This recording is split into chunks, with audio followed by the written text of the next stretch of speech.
Le mercredi matin sur Happiness, c'est l'heure de retrouver Damien, bien sûr. Damien qui est rempli de savoir, beaucoup de savoir. Bon, savoir inutile, d'accord, mais vous le savez autant que moi que ces savoirs inutiles, c'est quand même indispensable. On va pas se le cacher. Vous pourrez vous la péter à la machine à café avec cette histoire incroyable, une utopie pour souris. Ce matin, je suis très curieux de savoir ce qui se cache derrière ce titre. Damien, tu m'intrigues. Bonjour. Imaginez un monde sans guerre, sans faim ni souffrance. Un monde dans lequel la vie ne serait que loisir et oisiveté, et dans lequel absolument tout serait à disposition.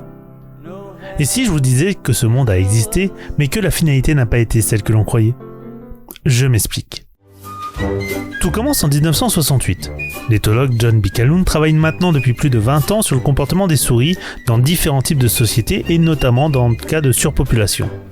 Il tente principalement de créer des environnements dans lesquels les rongeurs disposent de nourriture et d'eau à volonté. Le but derrière tout ça est surtout d'étudier leur comportement pour le retranscrire potentiellement chez l'être humain, la souris nous étant relativement proche sur ce point de vue.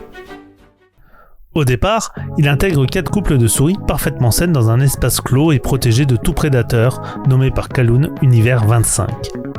Avec une température constante et de la place pour près de 3800 petites bébêtes, la vie est belle pour nos 8 privilégiés. Malgré quelques appréhensions par rapport à ce nouvel environnement, les souris finissent par se reproduire, doublant ainsi la population tous les 55 jours. 315 jours après le début de cette expérience, on dénombre déjà 620 individus. Les rongeurs continuent de se multiplier, mais on commence à voir une baisse de la natalité. C'est ainsi qu'au jour 560, on atteint alors le pic de population de l'univers 25, soit 2200 souris. Bien que l'espace ne soit pas totalement occupé, on commence à remarquer un comportement étrange chez les sujets d'étude. En effet, ces derniers commencent à s'entasser de plus en plus au centre de l'enclos, cherchant ainsi la proximité avec ses congénères. Les interactions entre les animaux sont si intenses que certains vont commencer à sombrer dans une sorte de folie. Là où pourtant rien ne le nécessite, certains mâles deviennent de plus en plus agressifs, se positionnant en tant qu'alpha, violentant les autres, violant les femelles et s'adonnant au cannibalisme. Les nouvelles générations naquirent ainsi dans un environnement ultra violent, délaissé pour la plupart par les femelles qui partirent s'isoler. Face à ce stress, certains mâles finirent par abandonner et partirent également s'isoler, ne se préoccupant plus que d'eux-mêmes. Les Beautiful Ones, comme les nommèrent Calhoun, passèrent ainsi leur temps à se toiletter, à manger et dormir, ne se préoccupant que de leur pelage et esquivant toute forme de violence. Avec l'aggravation des tensions sociales et la perte d'esprit de société, la natalité s'effondra complètement, amenant cette utopie inexorablement vers sa propre extinction. C'est le 23 mai 1973, soit 4 ans et 10 mois après le début de l'expérience, que la dernière souris mourut.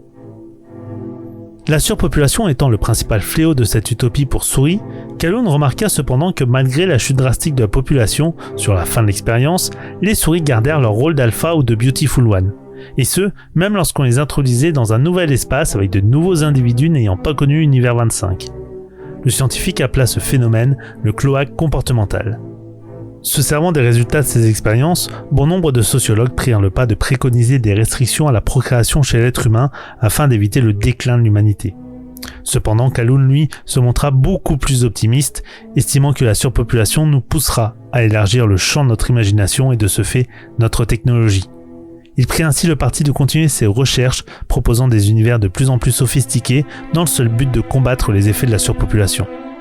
Toujours est-il que son expérience reste un sujet d'étude extrêmement prisé, même après sa mort en 1995. Et elle montre malheureusement que, même au paradis, l'homme peut être un loup pour l'homme. Merci Damien pour cette histoire incroyable à retrouver en podcast sur happinessradio.fr et vos plateformes de streaming. Et puis ce soir, d'autres histoires, d'autres actus. Pop culture, cette fois-ci, 19h-21h, l'entre deux geeks avec toi Damien et toute l'équipe. À ce soir Damien. Dans 5 minutes, que faire dans l'Ouest, que faire à Amiens, quoi de neuf l'agenda, c'est après ça.